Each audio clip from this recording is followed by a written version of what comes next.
Hello, now this is basically going to be a little bit of a ramble because, well, if you haven't heard, Twin Peaks is coming back after 25 years of nothing, and as you can probably understand, I'm bloody excited, mate. Also, shut up, car. That video I promised of the manual. Yeah, no, sorry, not happening. Looked over it, not funny in the slightest. Get out of here. Never going to see the light of day. Because, you believe it or not, reading a manual, there aren't a great variety of jokes you can make from a book that was seemingly written for idiots because it points out how to move with the keys. WASD. Yeah. So I looked over it and I decided it is useless. It is not fun. It is not funny in the slightest even. So, today, I thought I would take a look back at Twin Peaks. But no, I wrestled with myself. I wrestled with myself whether I should do this in the usual retrospective, where someone will go over all the little nitty-gritty of every single episode. No. Someone's already done that. Plus, it would just be spoiling every little bit. And I don't want to do that. So essentially, if you don't know what Twin Peaks is about, here's a summary. Here's all you need to know going into it. Sorry. Here's every little detail you need to know about Twin Peaks. They find a girl, she's dead, wrapped in plastic. And that is all I'm going to tell you because the rest of the season, the rest of the show is fantastic. It's a milestone of television. It made the transition from... It helped TV make the transition from crappy laugh track sitcoms like Full House or the Wonder Years. I sometimes watch the Wonder Years. It's guilty pleasure. Don't judge me. It's but Full House. No, get out of here. But it really made a completely fantastic change in how television was presented. It was presented as actual art. It wasn't called the Idiot Box for nothing. Basically, everyone called it the Idiot Box. So no one really watched TV for art. They just watched it. It was just a little distraction. And then a little man. He's not little. There is a little man in Twin Peaks, but that's completely irrelevant. A man named David Lynch came along. And Lynch is one of my favorite directors. But not Dune, though. Dune can go die in a hole. I do not like Dune, in case you can tell. But he made, at this point, I think he'd made about, oh god, let me check. How many films had he made at the time of Twin Peaks? What, there was Eraserhead. I thought there were about 5. Like, he'd made about 5 films. And they were all pretty beloved. Most people liked them. They were all good. Except Dune. And maybe Blue Velvet as well. But it's still pretty good. I like Blue Velvet. It's good. It's a good movie. But anyway, people thought to themselves, what's this? David Lynch? Who's he? Maybe I might get an ordinary television show out of him. Which, by the way, is their biggest mistake. Because a lot of people left when they started realizing that it wouldn't be some kind of bloody Magnum PI thing. where they investigate a new thing every 10 episodes, and they realize, oh, they're not going to give us narrative closure for about 16 episodes. And that's what's great about it. It's so good. And, okay, I'm going to be honest here, the second season, kind of went off the rails a bit. But, apart from the second season, the first season is a masterclass of television. So was the first half of the second season, and the last, 9 episodes. It's the middle where it gets a bit... But, yeah. So it wasn't a show for everyone. It wasn't something that everyone could relate to, like Full House, and so that's why so many people didn't like it. But there were so many people that did like it. Let me tell you, it was on Thursdays, and it's a miracle that it can hold its own on a bloody Thursday night, which is when they aired everything back then. But that is testament to how good it was, and it was great. And everything was fantastic, and the first season ended on a cliffhanger. Well, it ended on several cliffhangers, but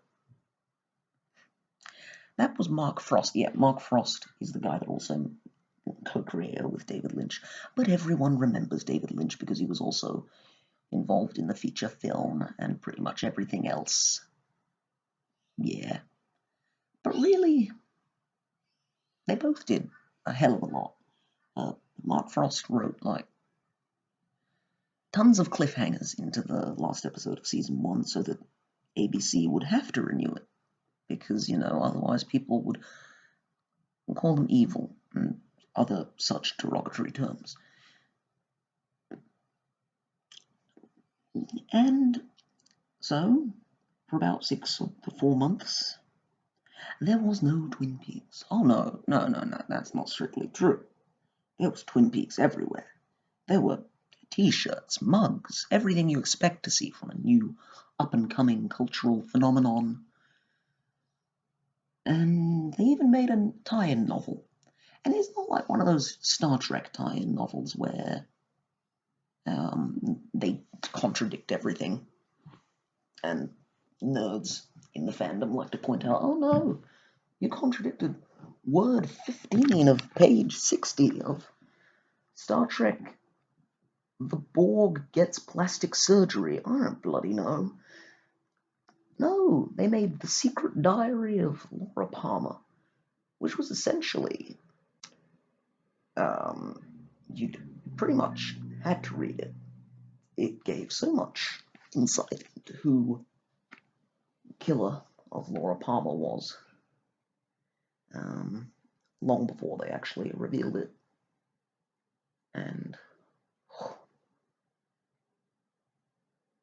sorry, just reminiscing. Anyway, and they went, and it was all good. And it was going great. Everyone loved it. Even Sesame Street even did a parody of it. All in good humor, of course. And then something weird happened. And no one really knows why ABC decided to do this. They moved the show to Saturday nights. And for a show that is mostly watched, it was mostly watched by young people, having it air on the one night when they would probably be doing anything but watching TV, yeah, that's not very, why would you do that? That's stupid. And so they blamed David Lynch for the declining ratings. And so it was a terrible cycle. They revealed who Laura Palmer's killer was. Lynch never even wanted to do it. He just wanted it to be the mystery that led to everything else. And then people just lost interest. It went into some stupider subplot it just became a soap opera for a few episodes, and everyone dropped out. And they brought back some other guy, and he was good, and you know, all that. It's all good. And then they cancelled it, and it was truly a sad day for many people, and an especially sad day because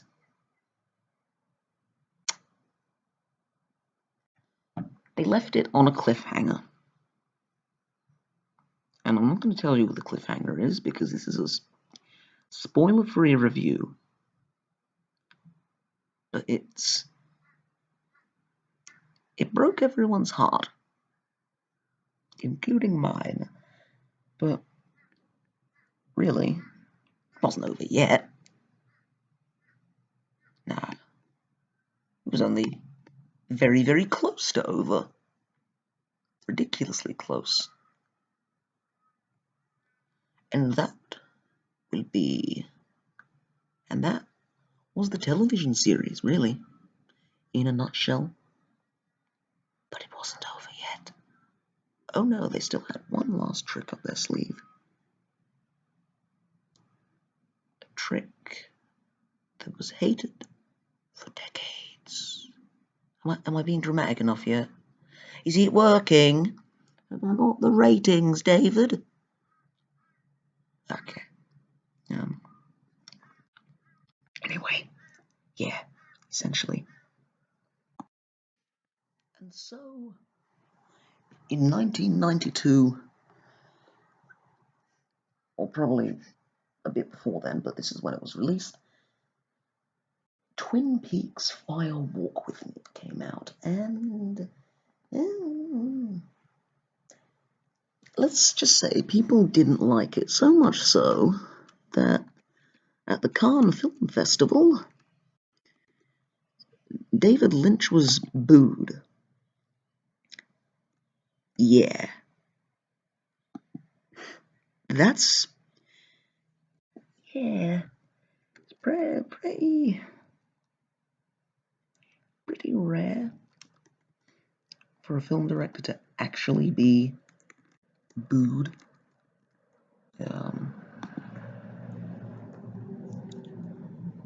And I swear if those bloody neighbours don't get the fuck out of my town, I don't know what the hell is going on anymore. Anyway, but yeah, it was... and yeah, everyone hated it for decades. Critics despised it. Thought it was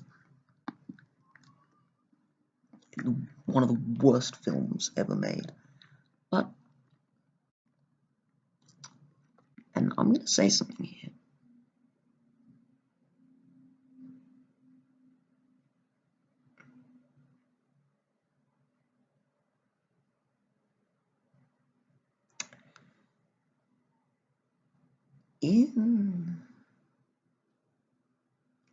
I think, and this is a controversial viewpoint, I think Twin Peaks Fire Walk With Me is the best David Lynch film.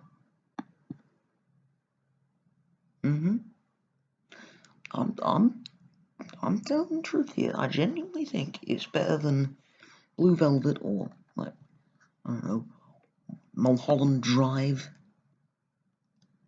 Yeah, I bloody well said it, and I'm sure there's some people out there that would agree with me because, let's be fair.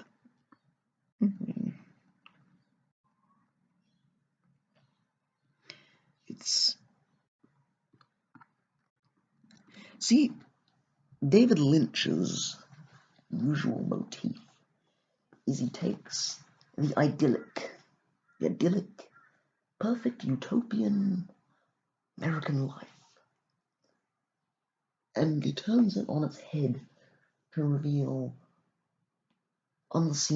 previously unseen horrors. And I think that he does that best in Fire Walk With Me. Even better than Blue Velvet. Now, Blue Velvet, I love Blue Velvet. I think it's a good movie. It's a bloody great movie. But there's something that sets Fire Walk with Me apart. And it's 5 words, really. Cheryl Lee and Ray Wise. I'm serious.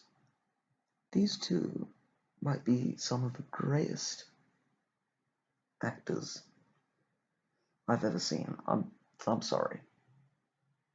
Their performances in Twin Peaks Fire Walk with Me are fantastic. I'm sorry. They're just brilliant. And on the show as well, it's really fantastic.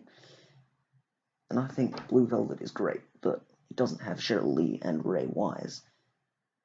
But unfortunately, in the United States, people weren't willing to see this, really, because,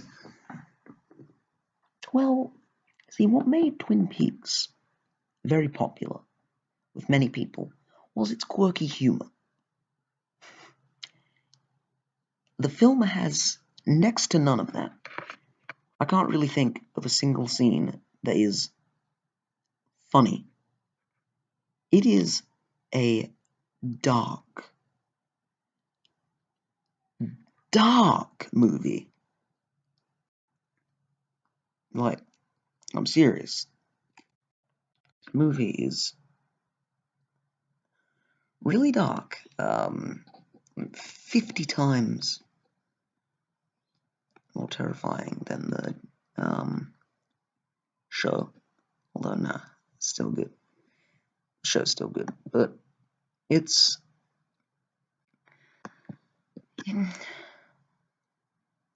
People didn't like that. They were like, where's the quirky humor? Where is XYZ character? And the truth is, half the characters in the show wouldn't really have anything to do with the murder of Laura Palmer. They wouldn't really. The film only really contains those characters that were very closely intertwined with Laura Palmer's life. And that's why I think it's fantastic.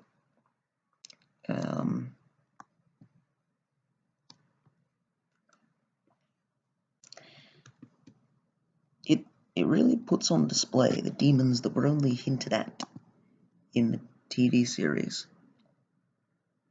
And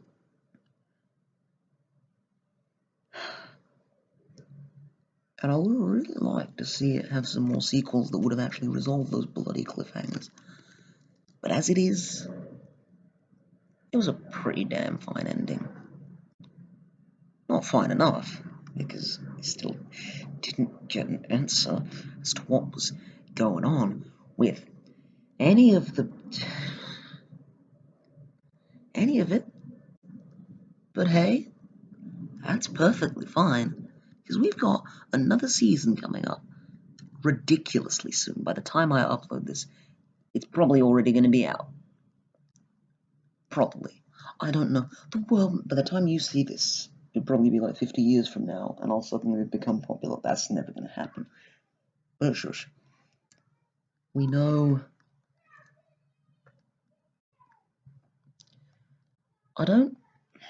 Sorry. Bloody children in my neighborhood, and. Okay, let rants on children aside. It's really a fantastic thing.